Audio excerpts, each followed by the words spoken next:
No Café com Política desta semana, o nosso convidado é o senador Cássio Cunha Lima, presidente em exercício do Senado Federal. Senador Cássio, muito bem-vindo aqui ao Café com Política. Obrigado por receber o convite, atender ao nosso convite.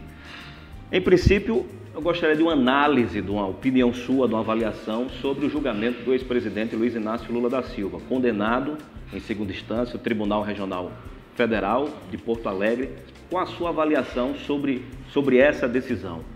Há conflitos de entendimentos e de ideologias também. Os ligados à esquerda dizem que é um julgamento político. Na sua opinião, foi feito justiça ou de fato foi um julgamento político? Importantíssimo dizer que o funcionamento pleno da justiça é essencial para a democracia. Portanto, quem tenta impedir o livre funcionamento da justiça trabalha contra a democracia. Segundo, na justiça é absolutamente comum você ter condenações e absolvições. É normal, faz parte do dia a dia do judiciário. O que não é comum e não pode ser aceito é a tentativa de politizar um julgamento. Na incapacidade de se defender das acusações feitas, o PT tenta politizar um julgamento, inclusive agora a senadora Gleisi Hoffmann novamente incitando a violência, o que torna a situação ainda mais grave. Como se não bastasse ter quebrado o Brasil, agora vão tentar incendiar de vez o Brasil.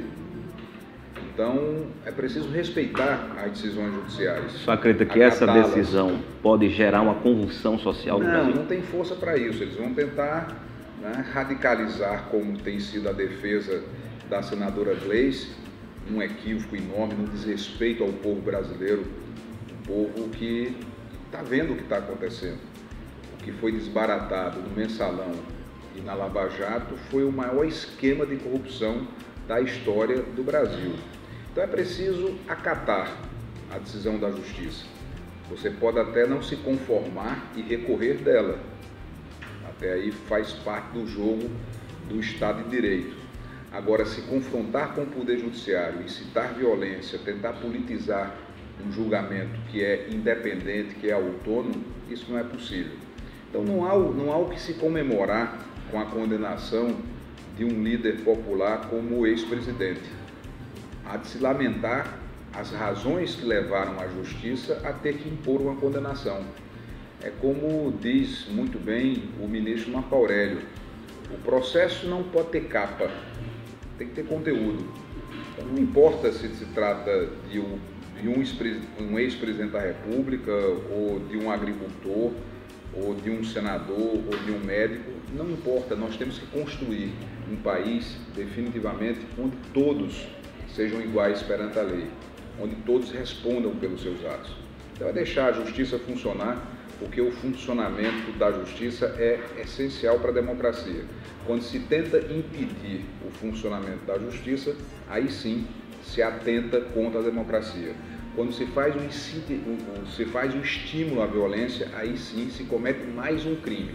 Como se não bastasse todos os crimes já cometidos até aqui, tentam cometer novos crimes e citando essas cenas deploráveis de violência. E sobre as teses levantadas por aliados do presidente Lula, sobretudo aqui na Paraíba, pelo governador Ricardo Coutinho, de que Lula foi condenado sem provas, não há substância suficiente, prova suficiente para condená-los. Como é que o senhor avalia esses argumentos? Quem acompanhou o julgamento vê que esse argumento cai por terra porque ele é um argumento meramente político. É um argumento de quem não consegue fazer a defesa. A acusação que se faz, ela foi analisada, em primeiro lugar, pelo juiz Sérgio Moro, que é um brasileiro de bem, um brasileiro que está dando uma contribuição fantástica ao Brasil e que condenou o presidente Lula. Depois da decisão do juiz Sérgio Moro, 3 outros desembargadores, juízes de carreira, juízes togados, não apenas confirmaram, mas ampliaram a condenação. Então, o que está lá está provado que houve a prática do crime. Ao presidente Lula cabe recorrer dessa decisão, vai recorrer. O que chama a atenção nisso tudo, Anderson, é que a esquerda brasileira, ao invés de fazer autocrítica e pedir desculpas ao povo brasileiro pelos crimes cometidos, pelos erros praticados, não.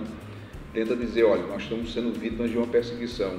É uma perseguição da Justiça, é uma perseguição do juiz Sérgio Moro, agora é uma perseguição dos 3 desembargadores do TRF4, é uma perseguição da imprensa, zombando mesmo, é zombar da inteligência do povo brasileiro.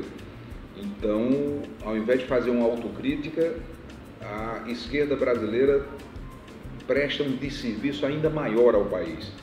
Como se não bastasse ter quebrado o Brasil, agora eles querem agora incendiar o país, querem fracioná-lo de vez, o que aponta claramente que não aprendem com os próprios erros, não aprendem com o avanço da sociedade, não têm a humildade de pedir desculpas. Olha, erramos, falhamos, cometemos crimes e estamos aqui para nos desculpar. Mas não, diz que tudo não passa de perseguição política, da imprensa, conspiração, teoria da conspiração da justiça.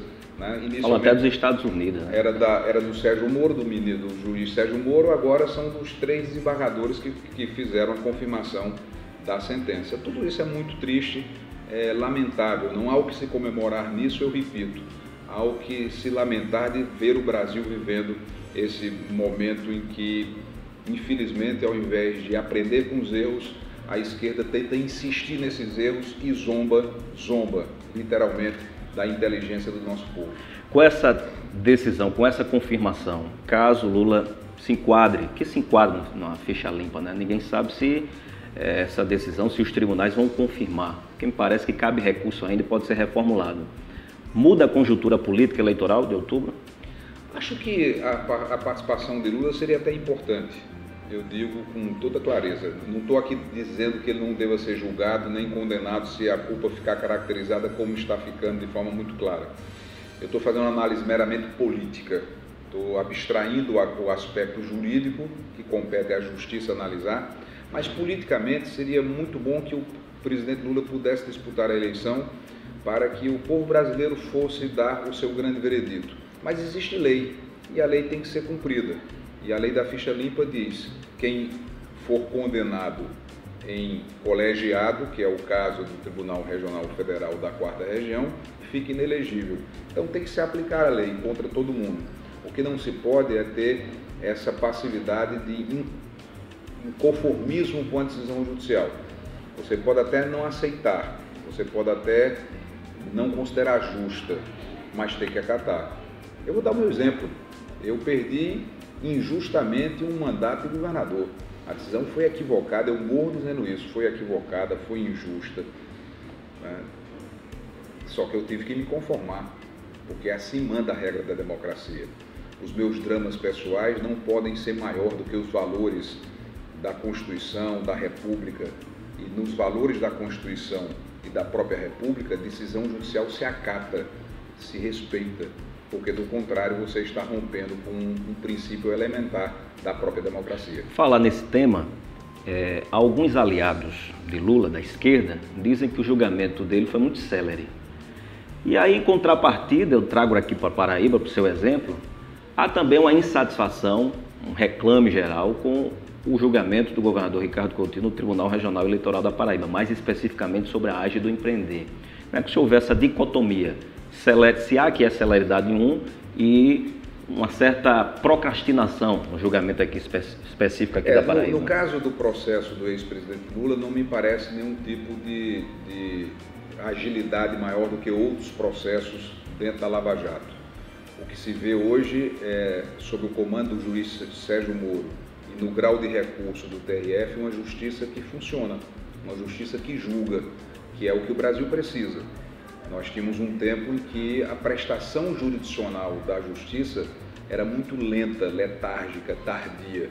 E isso fazia com que, muito lá atrás, o próprio Rui Barbosa tivesse dito, e cabe para o TRE da Paraíba, que justiça tardia é injustiça institucionalizada. Então, no que diz respeito ao que acontece da Lava Jato, a partir do juiz Sérgio Moro e, na sequência, no grau de recurso do TRF, ótimo que a justiça esteja julgando e decidindo, condenando uns, absolvendo outros. Condenando a maioria até aqui foi condenada, mas já teve gente absolvida. O TRE simplesmente não julga. O TSE decidiu sentar em cima do processo de uma ação movida pelo Ministério Público Federal, onde se pede a cassação do governador Ricardo Coutinho pelos crimes que foram cometidos na eleição, com a autorização dos cheques do empreender, num esquema que interferiu no resultado da eleição de forma visível, e não conseguindo julgar, senta em cima do processo, procrastina, arrasta a perícia, enfim, é algo que é inconcebível verificar que depois de todo esse tempo, já são praticamente 3 anos e alguns meses das eleições de 2014, simplesmente não há perspectiva de julgamento. No meu caso... O senhor acredita que ele será julgado até o fim do mandato? Nessa altura, tem que esperar, tem que acreditar até o fim, mas que já é um atraso gigantesco, principalmente porque havia precedentes, né? Não é um caso novo, já havia um precedente na Paraíba, que foi o meu processo. Meu processo durou 6 meses no TRE, numa sessão que durou 40 minutos, não houve um pedido de vista, não houve um debate mais profundo. Depois que o relator fez o seu voto equivocado, completamente equivocado, a corte foi com relator, e em 40 minutos, depois de 6 meses de processo, eu estava cassado. Usa 2 pesos, 2 medidas, julga uns e não julga outros. Por quê? Qual razão? Como se explicar isso? Então é essa mudança que o Brasil está exigindo, que a Paraíba quer também, né? Que você tenha uma lei que seja para todos. O meu julgamento, eu repito, foi completamente injusto e equivocado. Não fui cassado por corrupção, não fui cassado por improbidade, eu fui cassado por ter ajudado as pessoas mais pobres, eu fui cassado por ter ajudado a quem mais precisa. O caso do governador Ricardo Coutinho, aí é abuso mesmo, é abuso de um programa, que é o Empreender, que foi utilizado de forma indiscriminada para comprar votos, para financiar agentes políticos. Isso tudo está nos autos, e o pedido, eu repito, não é da minha coligação, é do Ministério Público Federal, o mesmo Ministério Público Federal que coordena a Operação Lava Jato, é quem pede a cassação do governador Ricardo Coutinho. Então, vamos esperar, vamos ver até que ponto, até onde o TRE vai segurar esse processo e não julgá-lo. O senhor já tomou uma decisão, já é pública, inclusive, semana passada o senhor já declarou, depois da reunião do PSDB, que não será candidato ao governo do Estado. E aí surgem muitas especulações. O senhor se desencantou com a política da Paraíba? O senhor não tem mais sonho de governar o Estado? Acredita que novas lideranças estão surgindo? Se encantou com Brasília? O porquê dessa sua decisão de não querer mais disputar o governo do Estado? Eu tenho muito orgulho de ser paraibano e tenho muito orgulho de servir a Paraíba no Senado Federal. Eu sou uma voz da Paraíba que o Brasil respeita, que o Brasil escuta, pode até divergir, mas escuta e respeita. E sou ouvido. Trago recursos para o Estado, para o próprio governo estadual, a despeito das disputas políticas com o governador. Trago recursos para os municípios, aprovo leis. Tenho a Lei 13.409, que é a que estabelece as cotas para as pessoas com deficiência ter acesso às universidades federais e aos institutos técnicos de educação federal, é de minha autoria. Na sequência do que eu havia feito como governador. Como governador, eu coloquei o ensino médio em todas as cidades do estado. Eram 57 cidades que não tinham uma só sala de aula de ensino médio. Coloquei ensino médio em todas as cidades. Tirei essas cidades da escuridão, né, no que diz respeito ao ensino, ao saber, ao conhecimento. Esses jovens, com os quais eu sempre me preocupei, tinham que sair das suas cidades para estudar fora, ou então encerravam ali o seu ciclo de estudos. Além disso, garanti 50% das vagas na UEPB para os alunos da rede pública de ensino. Criei, portanto, um novo sistema de cotas, uma cota socioeconômica, porque nós sabemos que quem tem alguma situação econômica melhor vai estudar numa escola particular. Quem fica na rede pública são os mais pobres, essa que é a grande verdade. Então, hoje, o jovem que não tem uma situação socioeconômica melhor na Paraíba tem 50% das suas vagas garantidas na rede estadual. E aí aprovei essa lei. Então, aprovo lei, tenho projetos outros tramitando e já fui governador, né, por 2 vezes. Meu segundo mandato, infelizmente, eu não pude concluir por essa decisão equivocada e injusta da Justiça Eleitoral, mas o importante é que, e aí tem um aspecto positivo, é que projetos que deixei, né, obras que iniciei, foram concluídas. Né? Houve uma continuidade administrativa em relação a tudo aquilo que eu planejei para Paraíba. Como aconteceu com a transposição, Lula começou, Dilma deu sequência e o presidente Michel Temer terminou a obra da transposição.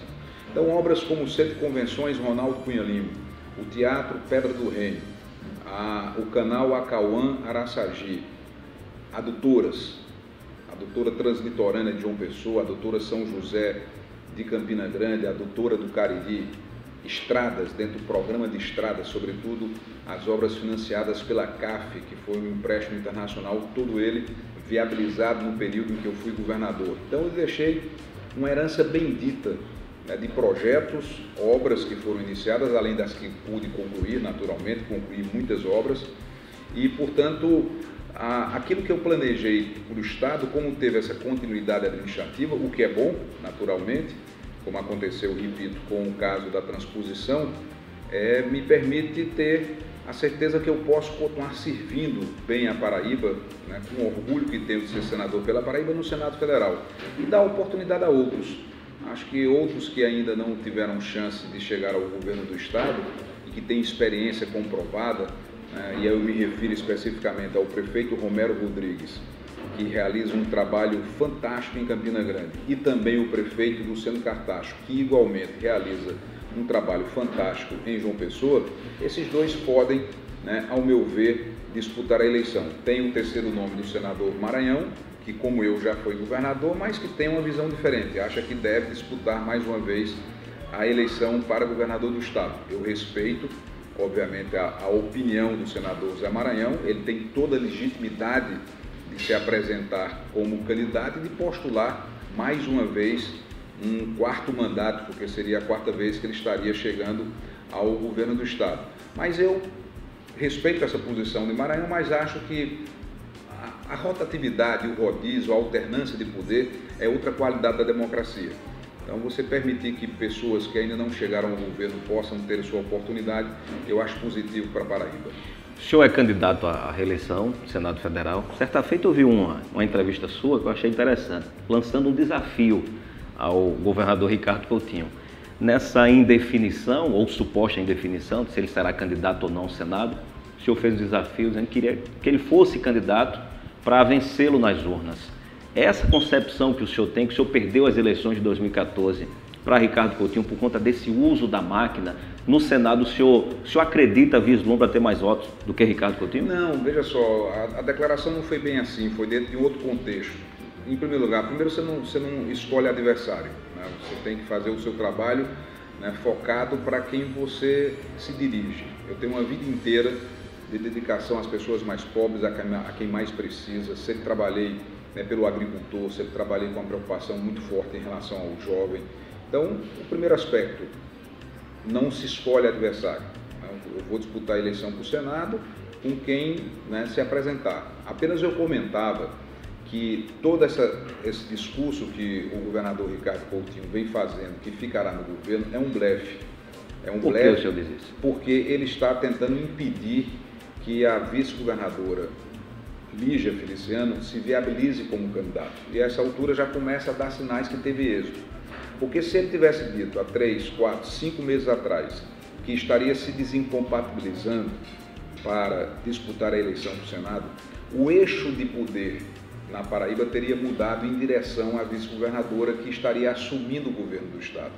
No momento em que ele diz que fica no mandato, ele barra, ele interrompe qualquer candidatura ou qualquer possibilidade de crescimento da vice-governadora Lígia Feliciano.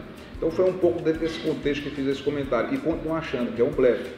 Acha que ele é candidato? Ele continua dizendo que vai ficar, né, no governo do Estado, depois os assessores, a máquina pública vai dizer que houve um apelo das pessoas, do povo, para que ele saísse, ele vai sair. E aí, saindo só em abril, ele tomou da doutora Lígia Feliciano o tempo que ela poderia ter para ter consolidado sua candidatura ao governo do Estado. Então, há uma manobra política aí sofisticada, que já revelou vários capítulos, inclusive a tentativa de criar o Tribunal de Contas dos municípios, que não logrou êxito, porque se comentava que ele estava criando o Tribunal de Contas dos municípios para abrir uma vaga para tentar acomodar a vice-governadora nesse tribunal e, portanto, tirá-la da linha sucessória. Então foi nesse contexto. O que eu quero é me submeter ao julgamento do povo da Paraíba com o que eu fiz no Senado, com o que eu tenho feito no Senado Federal e também com minha vida inteira, né, de compromisso com os mais pobres, compromisso com quem mais precisa, com o desenvolvimento do Estado. É um Estado que conseguiu organizar, fiz um equilíbrio fiscal fantástico na Paraíba, sem aumento de impostos, como infelizmente tem acontecido hoje. Pelo contrário, promovendo isenções de impostos, como fizemos em São Bento para viabilizar aquele arranjo produtivo têxtil, sobretudo em torno da rede em São Bento, e levando a educação para os municípios, investindo em infraestrutura, uma coisa tão importante que é saneamento básico. Eu tenho orgulho de ter dobrado a área de saneamento básico, né, do Estado com o programa Boa Nova, as estradas que fizemos, o Hospital de Trauma de Campina Grande, gasoduto, aqui em João Pessoa, muito particularmente, né, me alegra ver o Centro de Convenções Ronaldo Cunha Lima concluído, porque ali foi todo concebido por mim. Quando fiz a licitação, né, da obra, ganhou um escritório de Minas Gerais. E na primeira reunião de trabalho para apresentar os primeiros estudos do Centro de Convenções e do teatro, me trouxeram um teatro com 800 lugares. Eu digo, não, eu quero um teatro grande, porque 800 lugares nós já temos hoje em João Pessoa no espaço cultural.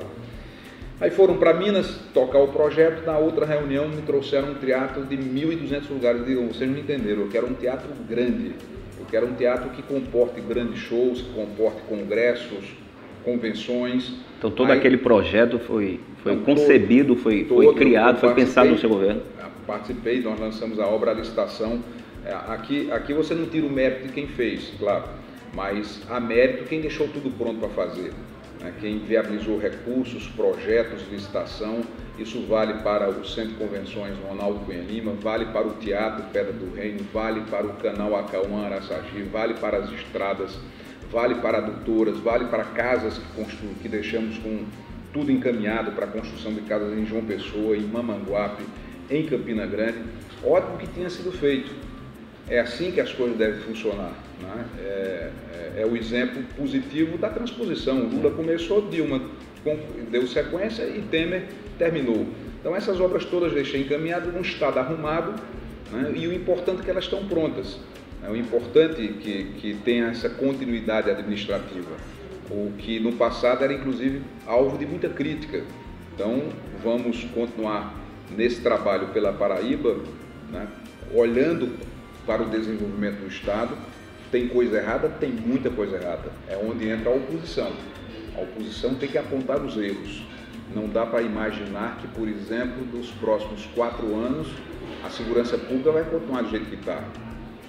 O problema da segurança pública hoje é gravíssimo. Nós vivemos uma situação de caos, de falta de controle. E a razão é simples: falta polícia. Os policiais estão morrendo, os policiais se aposentam, a maioria é aposentadoria. E simplesmente o governo do Estado, nos últimos anos, não repõe os policiais que se aposentam ou que morrem. O que é que aconteceu? A polícia hoje tem o mesmo efetivo, o mesmo contingente, o mesmo número de policiais nas ruas que tinha em 2003, há 15 anos atrás. Foi quando eu assumi. Eu assumi, tinha 7 mil, fizemos vários concursos, já em 2004 contratei 500 policiais, 2005 mais 500, em 2007 mais 1.000 e 2008 mais 1.000. Então nós conseguimos, né, trazer para a polícia mais de 3 mil policiais e entregamos com mais de 10 mil policiais. Como o governo não cumpriu com a palavra e havia uma promessa, né, de campanha nesse sentido, e essa palavra não foi honrada, em mais esse caso, a polícia foi perdendo seus homens e mulheres com aposentadoria e com morte. E hoje falta polícia. Educação tem que melhorar. A Paraíba não está conseguindo atingir sequer as metas do IDEB, além do retrocesso que a UEPB tem. A UEPB vive um retrocesso enorme. A saúde, problemas gravíssimos também, porque simplesmente você desestruturou toda uma malha de parceria que nós tínhamos com as prefeituras no interior, e hoje a saúde também é um problema muito grave no Estado. E é preciso interromper definitivamente esse processo de aumento de impostos. A sociedade não aguenta mais pagar tanto imposto. Se você tem um celular, por exemplo, tem uma conta de R$50, dessa conta de R$50 de um celular, R$15 é de imposto para o governo do estado. Então aumentou conta de celular, gasolina, gás, energia elétrica, água, todos os impostos de ICMS interestadual, num aumento de carga tributária que nenhum outro governo promoveu. Ser comerciante hoje na Paraíba é um ato de heroísmo, porque infelizmente o governo enxerga o comerciante como um bandido, como um marginal. A Federação da Câmara de Diretores Lojistas, que tem como presidente Netinho, não consegue nenhuma audiência com o governador. É a primeira vez na história que um governador se recusa a conversar e receber em audiência a representação do comércio do estado. Então a indústria sofre e todas essas medidas de aumento de carga tributária, elas resultam em quê? Resultam em desemprego. Aumenta-se o desemprego na Paraíba com essas medidas que são recessivas. Então precisamos interromper esse ciclo de aumento de impostos, ter propostas para encarar e resolver o problema da segurança, pelo menos minimizar os problemas que são gravíssimos hoje, e melhorar na saúde e na educação, onde infelizmente houve um enorme retrocesso. Deixa eu só dar uma pausa aqui, senador, para a gente chamar aqui a nossa assistente. Você viu um cafezinho aqui, esse bate-papo aqui direto do Café 17, no prédio histórico e belo da Rádio Sanhauá. Você viu um cafezinho aqui ao senador Cássio Cunha Lima, que é o entrevistado de hoje no Café com Café eu não posso tomar. Eu tive um problema no ouvido. Obrigado, viu? Obrigado. Obrigado. Tive um problema no ouvido, perdi inclusive um pouco da audição desse ouvido direito. Então, tem um diagnóstico da síndrome de Meniere. E aí nada... Que síndrome é essa? É uma síndrome decorrência de um acidente que eu tive num avião, onde perdi um pouco, parcialmente, a audição direita e da crise de labirintite. Né? Se eu uso café que tem cafeína da labirintite, né? Chocolate. Mas dentro de um avião teve esse acidente? O avião fez uma descida muito vertiginosa e aí na hora eu senti, aí é um acidente barométrico, né? Sim. Uma diferença da pressão do ouvido, e aí tive esse problema, estou convivendo com ele, é bem chatinho, vez por outra quando a crise da labirintite vem para derrubar, né? Quem tem labirintite sabe o que eu estou falando, é uma coisa terrível. Quando ela é muito forte, ele coloca prostrado na cama, você não consegue trabalhar, não consegue produzir. Quando ela é muito forte ainda, vem ânsia de vômito, é uma coisa pesada. Mas estou convivendo, tenho sido muito bem assistido pelo Dr. Marcos Franca, que é meu médico, né? O agradecimento ao Dr. Marcos Franca por todo o cuidado, e estou bem. É só evitar... Então evitar café, então tá no chazinho aí. Já não tomo café há mais de um ano, eu acho. Coca-Cola também não pode tomar, chocolate... Tudo que tem a cafeína, né? Muito bem, mas vamos voltar aqui ao nosso assunto. Vamos falar um pouco agora sobre eleições de 2018, senador. Campo das oposições. O que é que falta para a definição do nome? O prefeito Luciano Cartacho estipulou um prazo até o final de janeiro. Há um conflito aí, um confronto com o prefeito de Campina Grande, Romero Rodrigues, que acha que é muito precoce decidir agora, tem que ser em abril. E o senhor, no meu termo, estipulando para depois do carnaval. Quais são os critérios que serão definidos, que serão tomados para definir esse nome das oposições? Acho que é um conjunto de critérios. Obviamente, pesquisa é sempre um deles. É o principal? É um dos principais. Mas o poder de aglutinação, né, de soma de forças políticas, partidárias, sociais, também pesa. Então, é natural, absolutamente natural, que cada um tenha um time, tenha um tempo em que acha que esse assunto deve ser definido. Luciano Cartacho, o prefeito de João Pessoa, defende que fosse decidido agora em janeiro.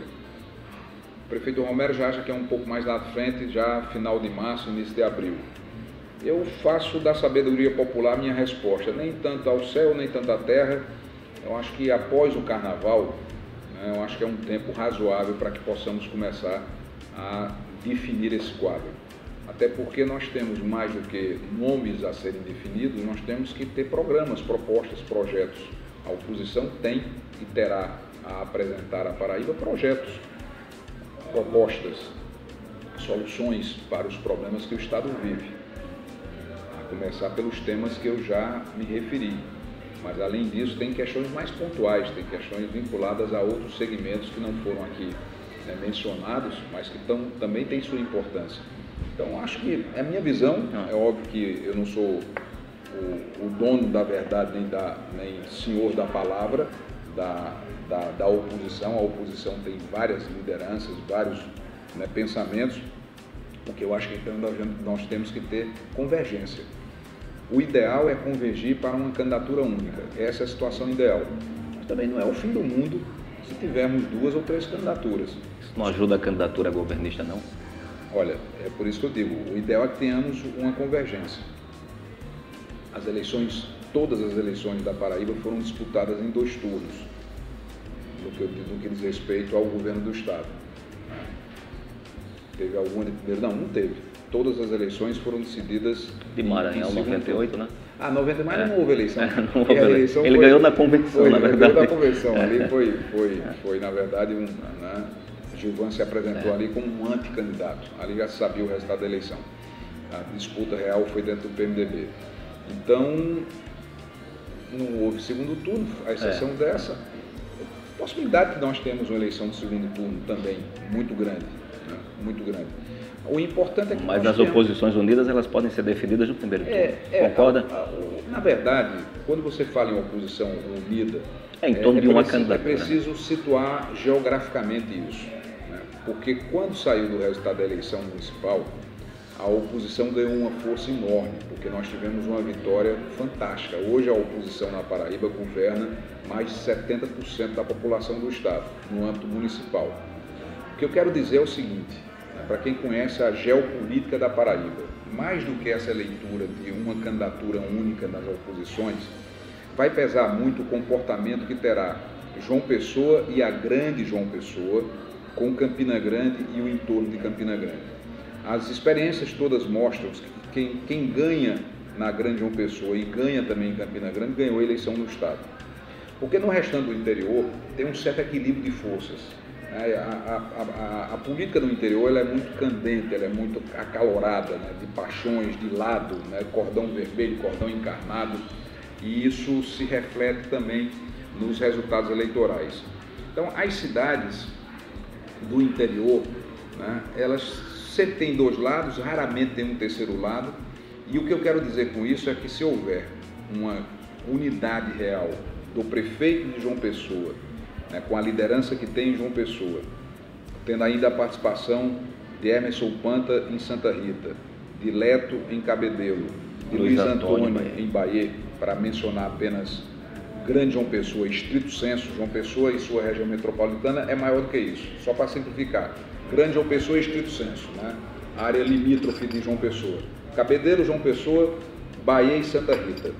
Com Campina Grande e aquela região limítrofe a Campina Grande, se você tiver com a liderança de Luciano aqui, com a liderança de Romero lá, e a minha liderança também, onde participo nas 2 grandes regiões do estado, pela minha trajetória, sem falsa modéstia, o resultado pode definir a eleição. E é isso que preocupa o governo, é isso que assusta o governo. É o trabalho que Luciano faz em João Pessoa e o trabalho que Romero faz em Campina Grande. Então, isso vai ter um peso diferenciado. Se essas lideranças funcionarem como se pretende, como se imagina, você tem um resultado da eleição muito promissor. É inegável isso. A possibilidade dessa convergência, sobretudo Campina Grande e João Pessoa? É esse trabalho que se faz. É esse trabalho que se faz para que nós possamos ter essa oportunidade, ter essa convergência. Isso precisa de diálogo, isso precisa de discussão, precisa de amadurecimento.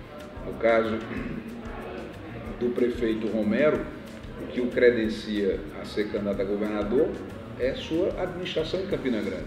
No caso do prefeito Luciano, o que o credencia a ser candidato a governador também é o trabalho feito em João Pessoa.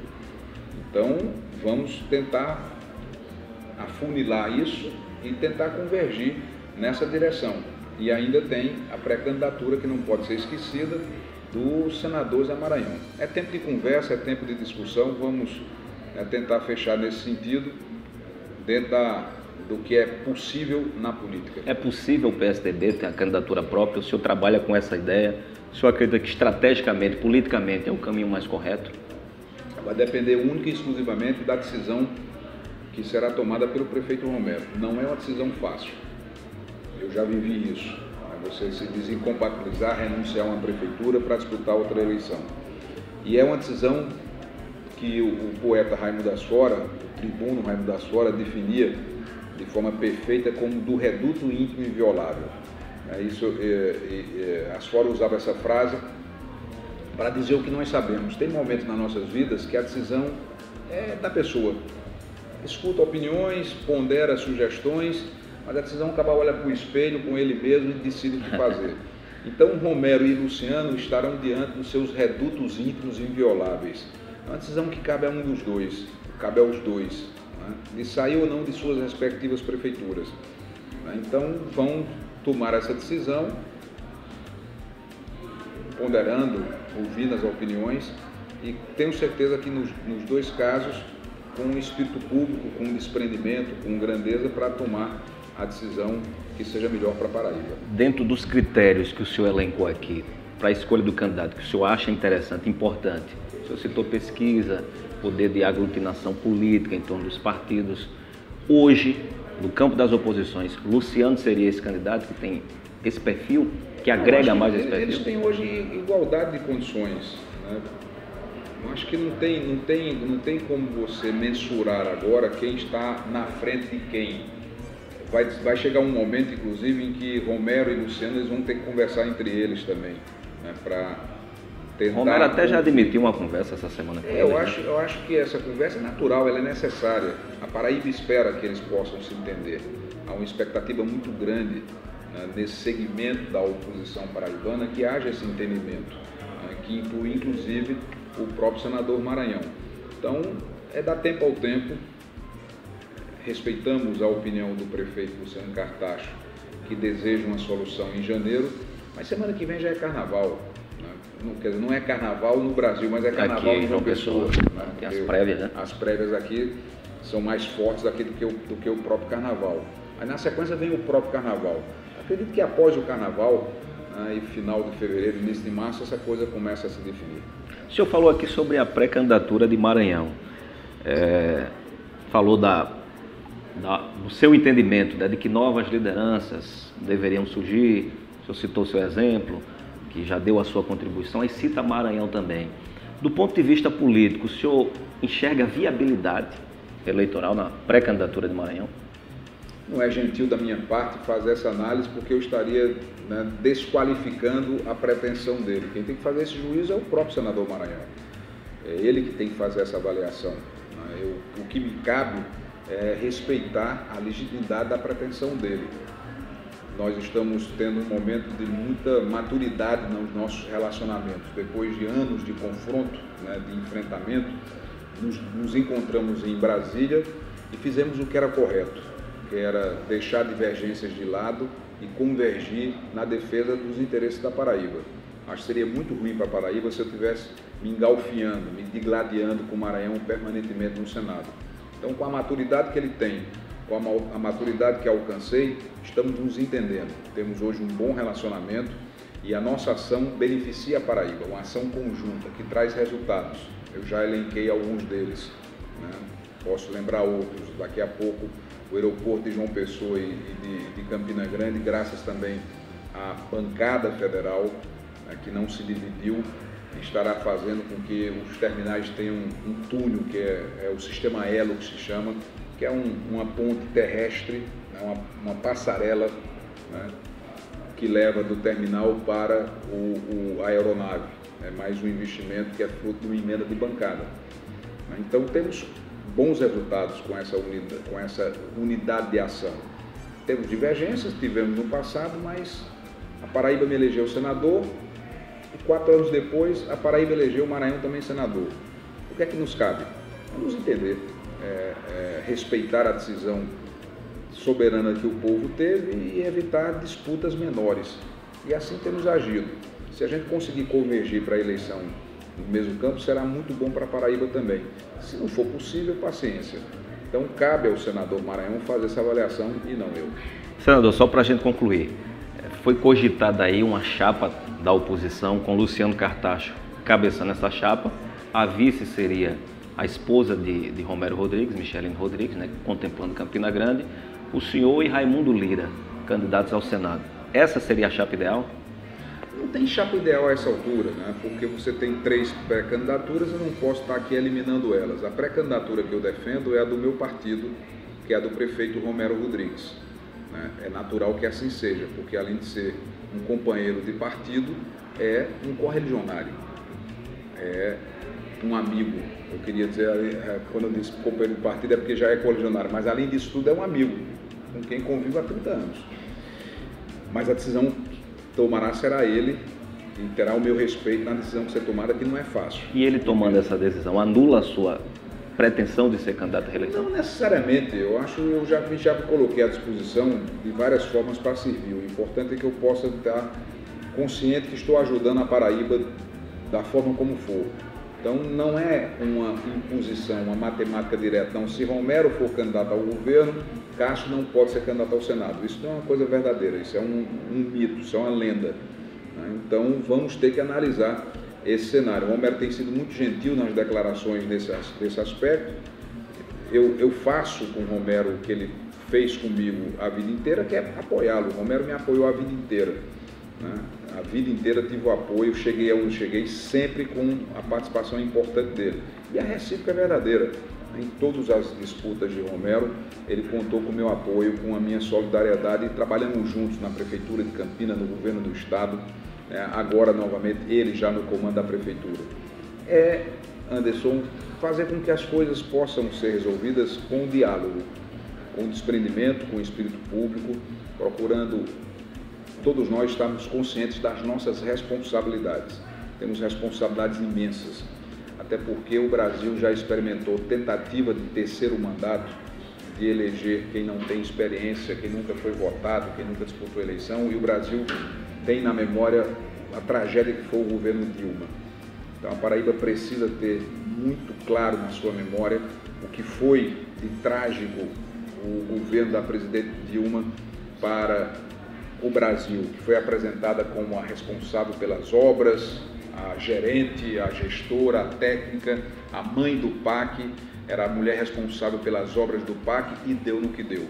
Esse filme começa a tentar ser visto de novo aqui na Paraíba. Com a candidatura, pré-candidatura de João Azevedo. Sim, me refiro claramente a isso. Então o eleitor vai ficar muito atento, né, a essa tentativa de um governante querer, já não pode se reeleger porque a legislação não permite. Aí tenta um terceiro mandato, colocando um preposto, colocando um poste, colocando alguém que não tem ainda um teste real de gestão pública. E tivemos o exemplo muito nefasto, muito ruim, da presidente Dilma Rousseff, onde o presidente Lula usou seu prestígio, elegeu a presidente Dilma e deu no que deu. Senador, muito obrigado pela gentileza. Obrigado. E atender o nosso convite para esse bate-papo aqui no Café com Política. Muito sucesso para essa sua nova etapa profissional. Obrigado pelo chá, obrigado pela entrevista e pelo convite. Um abraço para todos, obrigado pela audiência, pela interação, pela participação. Até o nosso próximo Café com Política. Ok? Perfeito, show. Muito bom, muito bom.